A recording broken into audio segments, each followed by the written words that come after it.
Les festivités du Nouvel An approchent et qui dit festivité dit éclat lumineux, dit lumière, dit féerie. Ben, ça tombe bien parce qu'on a une nouvelle extension qui nous arrive pour Luminar Neo. Elle s'appelle Magic Light AI et elle vise à justement mettre de l'éclat lumineux dans nos photos. Alors aujourd'hui, on va parler de cette nouvelle extension-là, de la façon qu'elle fonctionne, mais également il y aura d'autres nouvelles en ce qui concerne Luminar Neo. Donc voilà donc ce qu'on va examiner maintenant.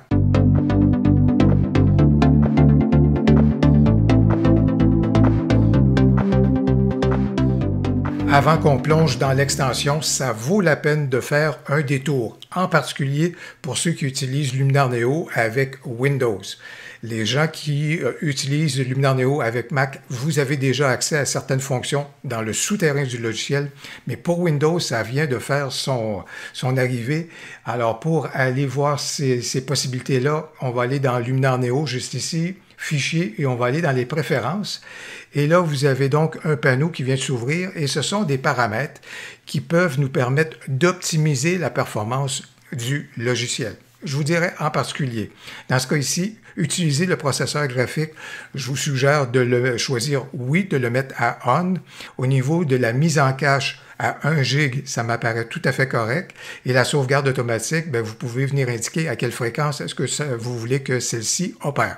Ceci étant également, ce qu'on a pu apprendre du côté de Skylum, c'est qu'évidemment, le regard est tourné vers 2023. La plateforme va continuer d'évoluer avec des éléments qui vont être intéressants. Entre autres, on nous a parlé du travail au niveau des calques, ajouter un calque de fusion. J'ai bien hâte qu'on puisse avoir cet élément-là. Également des bonifications au niveau des masques. Alors bravo, ça va être intéressant. Et ça va être des éléments de bonification là, qui vont être intégrés dans la version 2023 de la plateforme. Et on nous a parlé d'une gratuité par rapport à ces bonifications-là. Il y a évidemment le fait que Skylum va poursuivre son parcours et son choix marketing et commercial au niveau des extensions. Donc, il y aura de nouveaux outils qui vont être proposés et que vous pourrez donc, sous la forme d'extension, greffer ou non à la plateforme de Luminar Neo.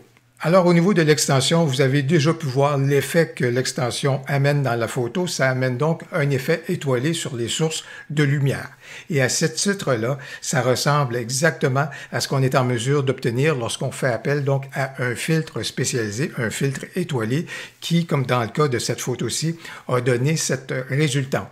La petite différence qu'on a avec l'extension, c'est le fait qu'au niveau des pointes que vous retrouvez dans la photo, comme c'est là, ce filtre-ci fait un effet étoilé à 6 pointes. On peut avoir du 4 pointes, du 6 pointes, même du 8 pointes. Et l'effet au niveau du filtre s'applique partout où il y a des sources de lumière. Tandis que lorsqu'on va l'utiliser et on va créer cet effet-là avec l'extension, bien, on a des outils de masque qui sont là. On a d'autres curseurs qui nous permettent de mieux gérer l'effet donc de l'étoile qui est créée donc dans nos photos. Alors voilà donc une différence importante. Mais c'est pour vous dire que pour le même prix que l'extension, si vous aimez beaucoup l'effet étoilé, bien, vous êtes capable de vous acheter donc un filtre et de pouvoir travailler et obtenir donc l'effet étoilé en question. Je vais donc profiter de certaines photos pour vous montrer bien sûr le fonctionnement de l'extension, mais également des situations où est-ce que l'extension aura un certain résultat ou n'aura pas de résultat. Comme ça, vous serez en mesure d'identifier à ce moment-là le potentiel dans vos photos pour faire appel ou non à l'extension. Alors, si on regarde cette scène-ci, une scène où est-ce qu'on a des sources de lumière bien évidentes dans un brouillard, voilà donc qui pourrait, si vous voulez, soulever un petit défi par rapport à l'extension, mais on va faire appel à celle-ci qu'on va retrouver dans ici la famille des extensions. Ça s'appelle donc Magic Lights et par défaut, la quantité est à 0. Tout ce qu'on a besoin de faire. Et vous allez voir, c'est pas compliqué au niveau des curseurs pour cette extension-là. On a tout simplement besoin d'augmenter progressivement le curseur au niveau de la quantité jusqu'à temps qu'on commence à voir apparaître l'effet. Alors voilà donc qu'on a notre effet avec une intensité qui est donc à peu près autour de 50%, je vous dirais. Ça va varier selon les photos. Et là, bien sûr, d'autres curseurs sont là pour nous permettre d'affiner le résultat qu'on a obtenu. Est-ce qu'on veut avoir une taille moindre au niveau des éclats lumineux ou on veut une taille plus importante? Alors, c'est une espèce de halo qui est donc créé autour donc de l'effet étoilé. Est-ce qu'on veut que les filaments étoilés soit beaucoup plus prononcé ou moins prononcé, plus raccourci, je vous dirais. Alors, juste ici, comme c'est là, ça n'a pas encore été traduit, mais je vous dirais que ça, c'est la longueur des filaments, donc au niveau des effets étoilés. Au niveau de l'éclat, encore là, ici, on est capable d'atténuer le halo, travailler avec ça.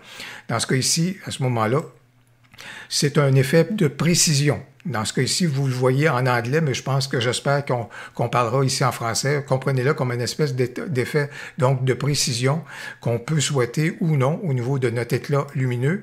La lumière, la luminosité, bien sûr, on est capable de modifier cela. Le nombre de filaments étoilés, ou si vous voulez, le nombre de pointes, ça a son importance. Parce que par défaut, ici, les ingénieurs ont dit qu'on allait avoir 7 pointes, mais je vous dirais que si vous connaissez un peu la loi de la physique au niveau des objectifs, bien, le nombre de filaments correspond habituellement à notre ouverture. Alors, une ouverture de 7, je n'en connais pas. Par contre, une ouverture de 8, F8, ça, je connais ça. Ou encore F5.6, alors ce qui nous amènerait autour de 6. Alors je vous dirais que si vous voulez quelque chose qui peut correspondre à une certaine réalité, habituellement on s'aligne vers donc nos ouvertures. Alors F8, F11, F14, F16, alors ça peut être intéressant de jouer avec ce chiffre-là. Et on peut également faire opérer une certaine rotation au niveau donc de nos filaments. Et ce qui est intéressant, ce sont les outils de masque qui viennent avec l'extension, qui nous permettent de peaufiner, voire même des fois d'éliminer certains résultats qui surviendraient dans notre photo. Par exemple, si je prends l'éclat étoilé qui est à l'arrière-plan de la photo, si je juge que celui-ci n'est pas opportun, bien, tout simplement, je peux prendre mon pinceau et demander à ce qu'on puisse effacer l'effet étoilé à cet endroit-là. Voilà qui est fait. Donc, voilà donc un beau tandem qu'on a avec l'extension jumelée donc aux outils de masque. Cette photo-ci, là, ça va représenter un petit défi pour l'extension et j'ai hâte de voir comment elle va s'en sortir parce que vous voyez le grand nombre de sources de lumière qu'il y a donc dans la scène. Alors, on va voir comment l'extension va s'en sortir et surtout ce que je vois comme c'est là. Donc, vous voyez, je ne suis pas obligé d'aller avec une intensité aussi prononcée que dans le cas de la première photo. Alors, ce que je constate quand je regarde tout cela, moi, je trouve que l'extension fait un excellent travail pour déterminer les endroits où c'est le plus judicieux de créer l'effet étoilé. Et cet effet-là est surtout créé au premier plan. Qu'est-ce que je vois? L'effet étoilé, bien sûr, au niveau des lumières principales qu'on retrouve là, à l'avant-plan, bien sûr. Et je vois également que l'effet étoilé, là, c'est créé au niveau, donc, des ampoules qui sont là, mais celles qui sont les premières, donc à l'avant-plan. Et ça s'estompe donc par la suite. Alors, je trouve ça tout à fait correct que l'extension n'a pas cherché à créer des effets étoilés là, partout dans la scène. Ça, c'est très, très bien.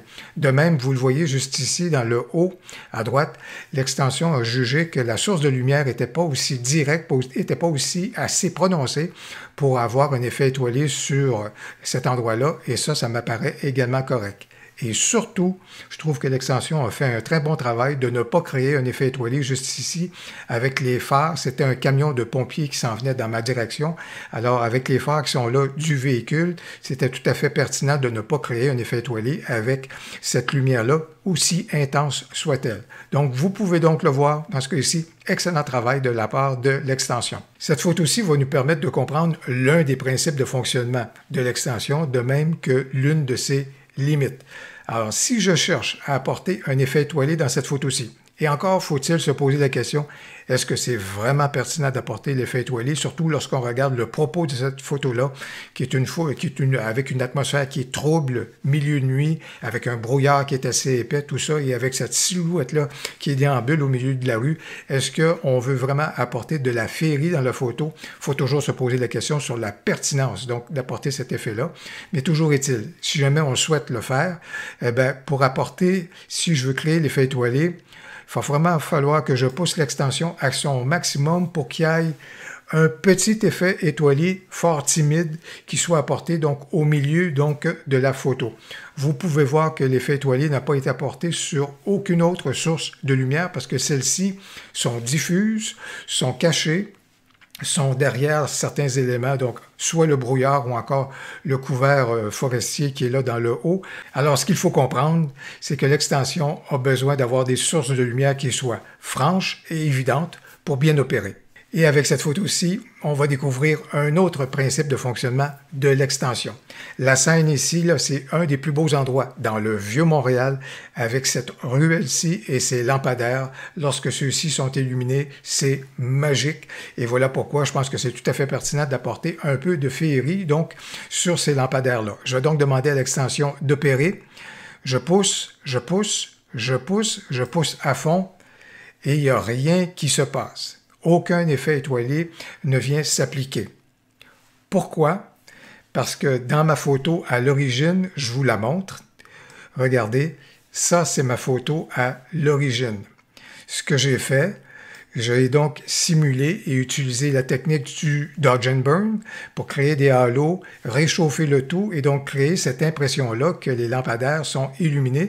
Et vous voyez, j'ai même aussi apporté cet effet-là, donc comme reflet également dans la neige. Alors, dans ma photo, à l'origine, il n'y a aucune source de lumière. Les lampadaires sont donc tout à fait éteints et neutres. L'extension opère à partir de la photo d'origine, à partir des sources de lumière d'origine qu'elle va trouver. Qu'est-ce que j'ai fait pour contourner cette limite et cette façon de faire de l'extension? Tout simplement, j'ai exporté le fichier avec mes retouches. Voilà donc le nouveau fichier. J'ai importé celui-ci dans Luminar Neo. Luminar Neo a donc trouvé qu'il y avait des sources de lumière dans le fichier en question. J'ai demandé à Magic Lights d'opérer. Et voilà donc la résultante dans mon nouveau fichier. Et bien voilà donc pour la découverte de l'extension Magic Lights AI pour Luminar Neo qui nous permet de créer des effets étoilés et de la féerie dans nos photos. Sachez que maintenant, il est plus facile d'acheter des extensions sur une base individuelle pour qu'à ce moment-là, s'il y en a une, deux ou trois qui vous intéressent, vous allez être en mesure de le faire grâce au lien que vous allez retrouver dans le descriptif de la vidéo et surtout, profitez de mon code promo. Si vous avez apprécié la vidéo, n'hésitez donc pas à cliquer sur j'aime et merci à ceux et celles qui appuient ma chaîne. Si vous aimez les tutoriels sur Luminar Neo, n'hésitez pas à vous abonner à celle-ci, activer les notifications et surtout, n'hésitez pas à commenter. J'ai bien hâte de vous lire. Au plaisir, à la prochaine.